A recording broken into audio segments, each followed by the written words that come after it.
Ito yun ano? Ito yun ano? O yan yung barrier eh. Dito kami nahuli. Unang-unang huli namin sa buhay. Oo. Eh, tanga kami. 500 binili. Tuwa yan. Police eh. Nakikiusap na kami. Binigay pa namin 500. Yung sunod na huli namin sa Cavite na, sa Dasma. Ha? Cavite. Nahuli din kami doon sa Dasma.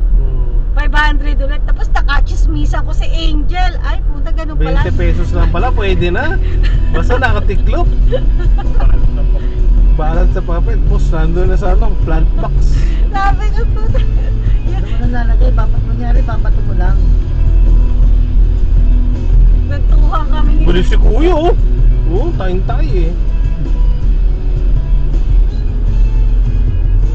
Teka, dito ba ako?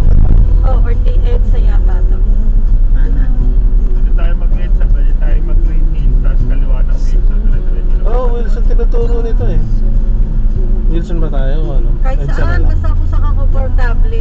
EDSA na lang. Oo, safe lang ako EDSA na lang. makauwi. Mas sanay. Mas pamilyar ako sa EDSA eh.